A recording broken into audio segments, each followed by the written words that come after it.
All right, so welcome back to the Real Talk podcast. We have a guest with us today. Yeah, today is a different day. Yeah. First ever guests. We have Kenny, Sup? Kenny King, Sup? and Miss Candice King. And here we are. We're going to be talking about marriage. Marriage? Okay. Now we're going to talk about marriage. Marriage. And yeah, it's something that we clearly know nothing about. Right. So can't even say the word right now. Yeah, so we had Marriage.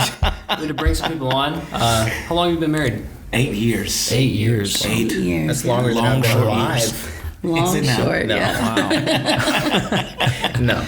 No. But yeah, that's awesome. 8 years. Yeah. So can you say that it's been the best or worst years of your life? Oh, God, I hope it's not the worst. Start off with a big old doozy of a question. It can go one way or another That's here. hilarious. You can go first. I would say we've had some really great years, like majority great years, but there have been some rough ones. We've had some really, in the beginning, we had a couple In the beginning, hard the ones. first 2-3 years, it was rough, because we lived in a whole other state Yeah. with no one. I think hard would definitely describe, like, it wasn't that we weren't, like, it wasn't good between us. It was just we were going through some stuff that really we had to face to get where we are today. Right. So it was just hard. There was just some trials and stuff that we had to face. And so, but it got us to where we are. So we're glad we went through it. Oh, yeah. So, Well, the assurance of leaning on each other probably helped, Yeah. right? Oh, big time. oh, yeah. Yeah. Oh, yeah. Awesome. So, tell us a little bit about Bless you. Tell us a little bit about yourselves, like what you do, what you like to do, so that we could get to know you more. So, Okay. That was great. Well, I am a artist. I also am. We are right now being licensed in the ministry to do children's ministry and Music ministry. And I have a long time calling into homeless ministry, which hopefully we'll be able to do a little bit of both of that in the future. Because we've done some inner city kids ministry, which is really awesome. We've really enjoyed that a lot. Yeah. So, and you are? I'm a bit of a singer, a little bit. Just a little. Just a little. Yeah. Just Nothing a little. serious. Nothing serious at all. I like to work. I know that seems kind of, he's lying. Countercultural. No, it's real. I actually do like to work. I don't know if I could survive if I didn't work or if I couldn't work. I mean, I really do like to take care of people and make sure, life is good for others. So, I work for a living. So, of course, obviously. Where do you work? You haven't told Actually, me that yet. I work for Buffalo Rock, which is Pepsi, for those of you that don't know. And See, I didn't know that until you said that. Well, see, there When you go. you got hired. You're welcome. Thanks. Yeah, because Pepsi and all that other. Well, jazz. they don't own Dr. Pepper. Yeah. Keurig owns Dr. Pepper. Did you know that? When did that happen? I don't know, but they own like a Yeah. lot of stuff now. Oh, really? Yeah. There's a fact for the day. Random fact of the day. Fact of the day. Yeah. We do Must have this happened thing. when they first came Good out. to That's know. awesome. Yeah, random Yeah. fact. Really? Yeah, they own. That's They cool. also own Dunkin' Donuts. Duncan, that's what it was. I was trying to remember. Keurig. Oh, Yeah. one of your favorite things in the whole world. Yeah. I know. I know. Face. No, I mean,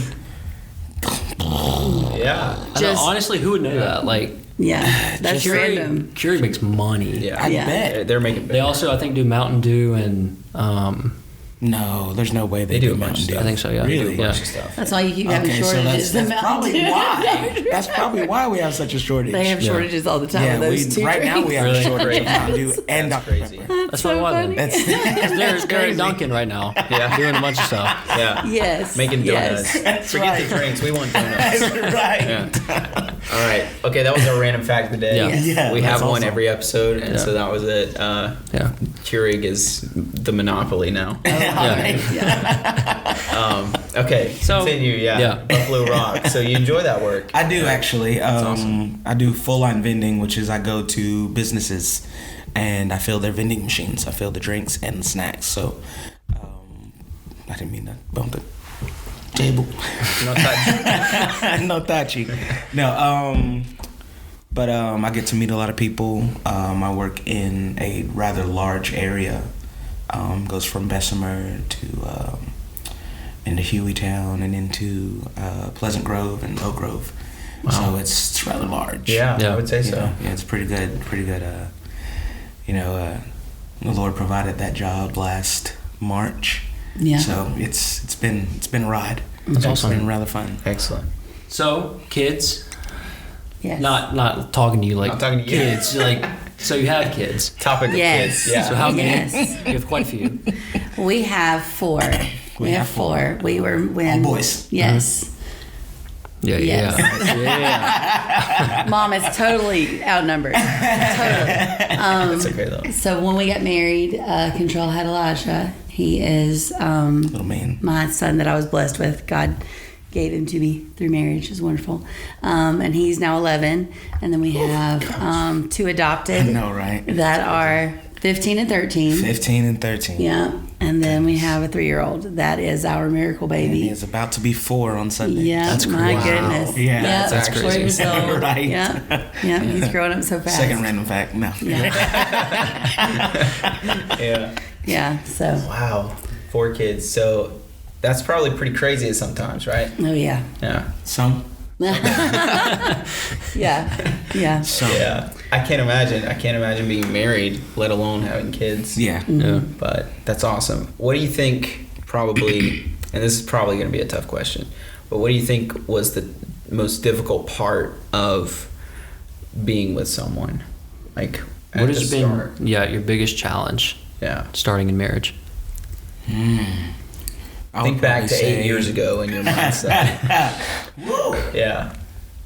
No, I would actually probably say getting acclimated to who they are and the things that they like, that person likes, what she likes. Not only trying to get her to know what I like, but trying to meld what I like into what she likes so that we can enjoy the same things, Yeah. all at the same time. Kind of mesh Yeah. properly. Oh yeah. Yeah. I mean, the word says at some point that 2 become 1, so we've got to do that. Right. So yeah. Yeah. And yeah, I think him saying 2 become 1 really hit the nail on the head there. It's like, it's not something that just happens automatically. You don't get married and automatically you just click. liked all the same things and you want to do all the same things Yeah. and you agree on everything. It's Yeah. not. It's, you have to work at it, and it's a daily sacrifice and daily choice to work at it. I think for me the biggest thing was trust. At first, when we got married, we clung to each other constantly. We were together all the time. And after a few years of marriage, we realized that a lot of that clinginess wasn't, oh, I love him so much, or oh, she loved, it wasn't that. It was, you were scared. we were scared if we got Yeah. away from each other that this one was going to do something because of our past, because we've both been hurt in the past, we've both been cheated on in the past. And so we clung to each other. And honestly, in all that, I think after those few years, we realized that we hadn't really developed the trust that we wanted because we hadn't given each other the space to show each other that we could trust each other. And so that was one of the first big hurdles in our marriage that we faced to really develop trust. We jumped it though. And to really develop trust and to be able to get to where we are today, where we Yeah. we really trust each other. So So how do you think that you big. developed that? Was it just through just doing it, or did you have anything that you put in place to help grow that? I wouldn't really say that it's anything that we put in place. Like I said, when we lived in another state, that was definitely God's will for us. So when he moved us, there were things that he placed in front of us and around us to help us kind of grow in self and grow with each other. So as long as we were growing with each other, we kind of knew, okay, not really long distance, but she's got her thing, I've got my thing, and then we've got our thing. And, as long as we take the time to do all those, then, we were able to build that type of trust, throughout our marriage, and we're still building on that trust today. So Yeah. I think and I'll say this for him, he's a much more trusting person than I am. I've always Absolutely. been I've always been a very, very doubting, very worrisome person, and he's just so laid back and carefree. I'm sure y'all know that about him. And so trust was a lot harder for me, and it really came down to God saying, well, how much do you trust me?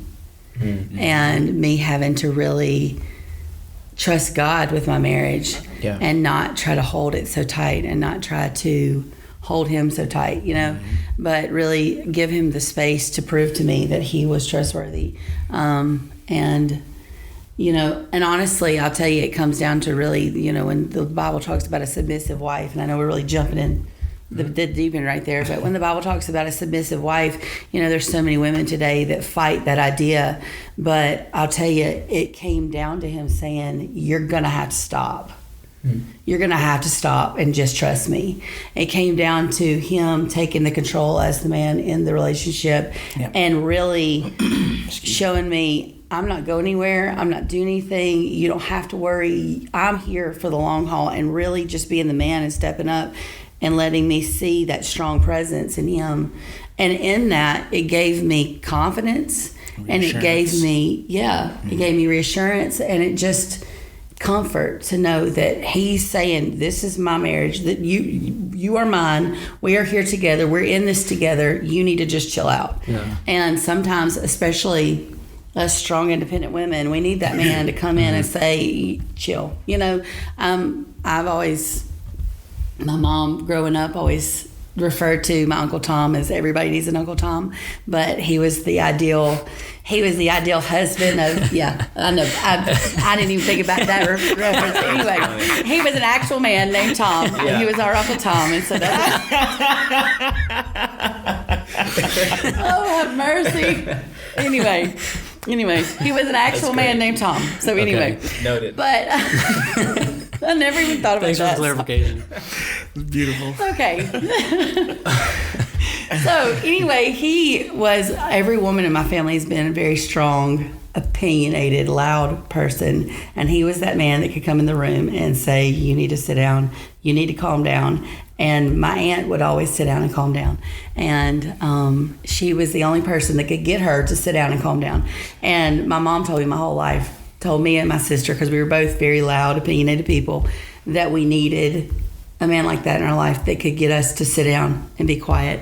And I feel like the Lord definitely sent me someone that could do that for me. And I feel like submission is not just for a control aspect, which is the way it's seen today, but for, a woman to really know that she can rely and depend on her husband, that he is the strong one in the marriage. And strength doesn't always have to be physical. Strength and I've got you, I'm carrying you, we're in this together, so that helped me so much with trust in our marriage. So that was a big answer for your question. It was good. There's a lot of good stuff. So when you were both single and you wanted to get married, right? Not necessarily to each other, but just like you were like, okay, I'm ready to get married. So do you have any advice for people that are either dating or single? Anything that you could share with them, trying to like encourage them, or He means us. Yeah. By they, he means me and him. You can take the first part of this. Just like some sort of encouragement that I'm not going to be alone. That's what I'm looking for. I am probably not Christian. You will not be alone. Thank you. Forever.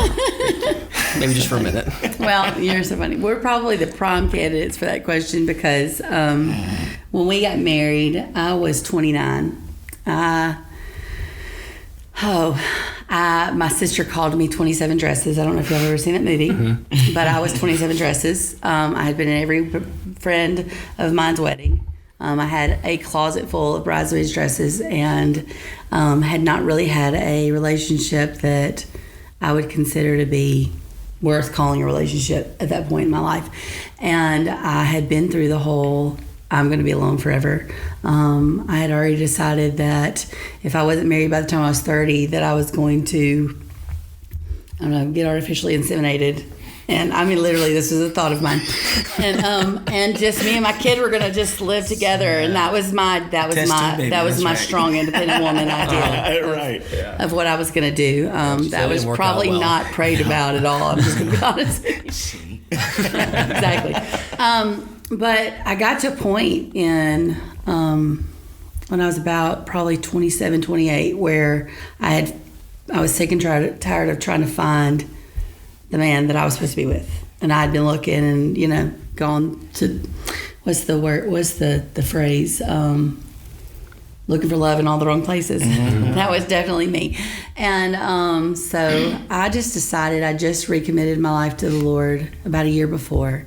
And I was still just spiraling, trying to do things my way and trying to make relationships work with men that I had no business being with. And I finally decided, I was like, Lord, I'm sick of this. I'm sick of doing this, and I'm just going to wait on you. And so I took a year of just me and God. And I said, I'm just going to take this year, and it's just going to be about you, God. And I'm not going to date anybody until I know that I know it's who you've got for me. And I'll be honest with you, we knew each other when he was 18. He's 3 years younger than me. And so when he was 18 and I was 21, and I was Miss Too Hot to Trot, and I thought he was like some little pipsqueak, and I wanted nothing to do with him. And so, there was no way you could have told me at that point that we would be together. Yeah. So I just thought he was just, you could have convinced me of that, because I still saw that 18-year-old little kid in my mind every time I saw him. Right. So that's great. Yeah. So anyway, so I took that year off, and I just took that time between me and God, and I grew, and I let the Lord teach me and prepare me. And that's one thing I learned at that point was I prayed for years for God to send me somebody. God, send me who you want me to be with. But God really spoke to me in that time and said, it's not just about me preparing them for you. Don't you love them enough? Because I had even gone to through the conversation of, I already love this person. I don't know who he is, but I love him already. I want this soulmate. I know that he's out there. God, who is he? And he stopped me one day and he said, don't you love him enough to want me to prepare you for him? And it was just like a slap in the face. And I was like, whoa. Yeah. And so that's when I started praying, Lord, prepare me for my future husband. Prepare me to be the wife that I'm supposed to be the mother that I'm supposed to be. Prepare me to be the spouse that can be everything that he needs me to be while he's being what I need him to be.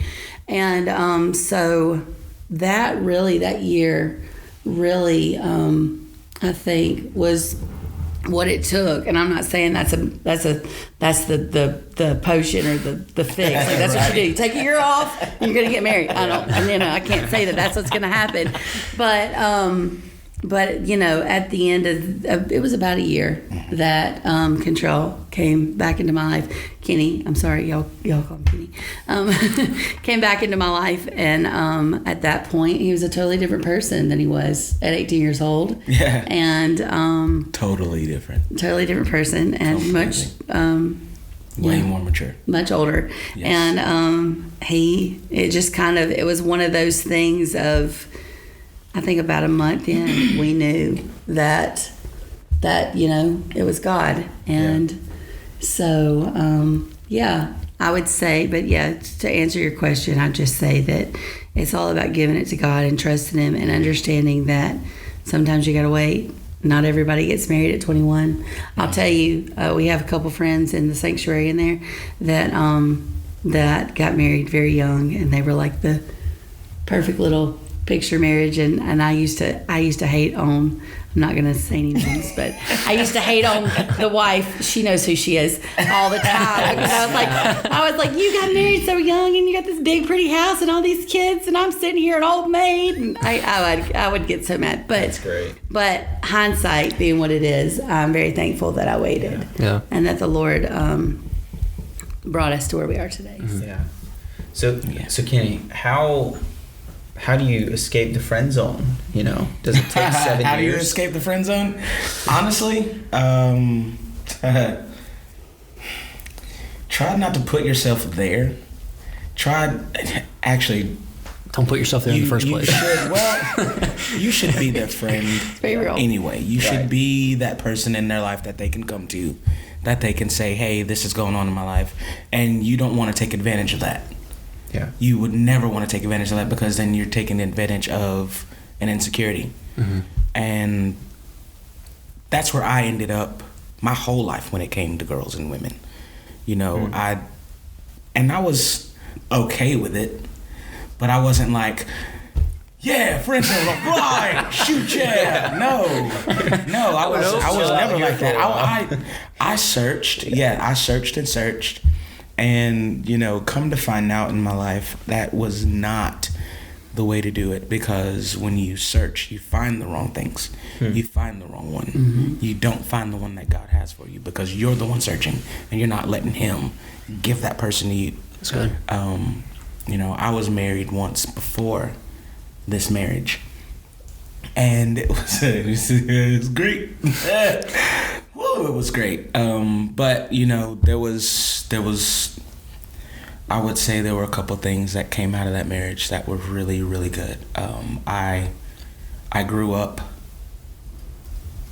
I became a father, and from that relationship went south, and out of that relationship became this relationship, because she reached out and saw the pain that I was going through, and the heartache and the anger that was going on, because I made it public.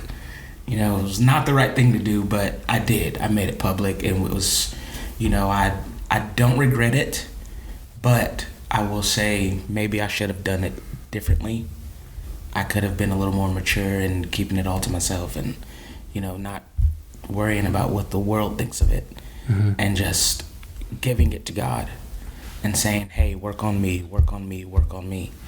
And I will definitely say that waiting on the Lord to do what He's going to do, because He's God and we're not, is definitely an A+, and should be in everybody's life. You know, after my first marriage ended, you know, I had also made the decision, I'm not looking for any more relationships. I'm not looking at all. I'm going to work. I'm going to take care of my child. I'm going to take care of me. And that's how it's going to be. And when she reached out, I had always had a crush on her anyway. And it was kind of this like, oh snap. Why she contacted me? Yeah. You know, it was kind of this, okay, you're still not looking, so all right. Thank you, blah, blah, whatever, you know. And I just mustered up the courage kind of to, hey, let's go out sometime, you know. And I still had this, you know, schoolboy crush, like, you know. Yeah. All too familiar. Right. And one thing led to another, and the Lord really showed us who we are for each other, and still today are working on us, working in our relationship to where we can become stronger for each other, so that we can become stronger for ministry and stronger for this world. Yeah. You know, all glory goes to Him in everything that we do anyway. So, you know, I give it all to Him anyway. So give it up. Yeah. Right. So what does it look like in ministry, being married? Because I'm sure it's a lot different than being single in ministry. It is. Yeah. Because everything that you do affects her. Everything that she does affects you. And so, and also branching off of that too, like, how is your own personal relationship with God, and how has that changed through marriage? Those are two very different questions, but no, it's all right. They kind of go together. I'll take the first part of that, because I help in children's, I help in youth, and I also help in choir. She helps in youth and in children's. We both want to be children's ministers, and I want to lean more on the music side of it all, the media, the entertainment for the kids. And but I don't know what the Lord's going to do with it. Right. You know, I just know that getting licensed is in that path. You know, licensed ordainship. So going from there and let the Lord guide me from there is exactly what I want to do. You know, some Sundays I'll have a solo in the choir, whereas she'll be in the back with the kids. And right after I'm done with my solo, you know, I'm running to the back to help. Yeah. You know, so it's not a one and done type of deal. You know, ministry is a lifestyle. Mm-hmm. So I feel like every step that I make, and I don't want to sound cliche, but every move I make, every word I speak or whatever, you know, I have to reflect what God wants for me, and I have to reflect what God wants me to do in the world. So I continue to, you know, I push through, I work, and I want to make him happy. I want to make, you know, God proud of me. You know, and whatever's going on in my life and in ministry. So I do a lot. I try to do a lot. And I think in all of that aspect, he's working on me and saying, hey, slow down. Mm-hmm. You know, you got this. I got this. Let me be me, and I'll put you where you need to be. So I think that answers your question a little bit. Yeah. I think. Yeah. I mean, Let me. I'm gonna tag in here. The unique thing that's happened between us in marriage, as far as ministry goes, is like I was in drama ministry from 12 years old on. I was a master's commissioned at Lee University. I've done drama my whole life, and I've always had all these thoughts and plans of what I wanted to do with that. I knew God put that in my life for a reason. But just to be quite honest with you guys, I can't do a cartwheel. I'm not a big dancer. And so we found it. So we found it unique that God placed us together, with me having the background that I have with drama ministry and choreography, and then him to be the dancer that he is. Yeah. And we've been able to use that in such a way to really create a pretty awesome music ministry in the children's department, with the dancing and the singing that we do. Just because, you know, now I can take my thoughts way beyond what I'm physically capable of doing, because he's capable of doing a whole lot more. And so that's something that we've been very thankful for throughout our ministry thus far. Because of that. Also, with that being said, with us doing the inner city ministry, with his background growing up, you know, I was raised in church. I was raised with a pretty, you know, we didn't have everything growing up, but we had a pretty cushioned life. I didn't lack for much. But with his upbringing and him going through everything that he went through as a child, with such a impoverished background, he had a really rough background with a alcoholic father and that kind of stuff. It really helps us when we go into, you know, neighborhoods with kids that are going through that I can't firsthand understand what they're going through. It's like he's put us together for, you know, we just kind of complement each other in such a way. Right after, not too long after we got married, I would always joke around. There's a song by, what's his name? I can't think of it. Anyway, I'll just say the name of the song. But there's a song, an R&B song that says, "You're everything I never knew I needed." And Neo, there you go. And he totally is exactly that. He's everything I never knew I needed. Like I said earlier, I never thought in a million years we'd end up together. When I reached out to him, like you was talking about earlier on Facebook, when I reached out to him, I mean, it was just to just kind of love on him and show him Christ, and I invited him to church, and I mean, it was like he just wouldn't go away. Yeah.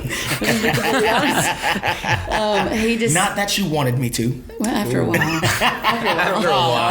Jeez. Wow. Gosh. No, but the Lord definitely did a work there and showed up, and I was in denial at first, because I was definitely like in the place in my life where I'm not marrying anybody, I'm not dating anybody until I know that I know. Yeah. So I shunned everybody at that point in my life because of the hurt that I'd been through. Yeah. So it took him a while to convince me, him and God. Took them a while to convince me, but once they did, I was in for She's the very long haul. stubborn. So, She's very, very just a little stubborn. bit. Just a little bit. So, but yeah. So, And as far as our personal relationship with the Lord goes, like, Hold on 1 second. go ahead. So what we're gonna do is we're gonna splice. Come back for part 2. It'll be right after this one. Okay.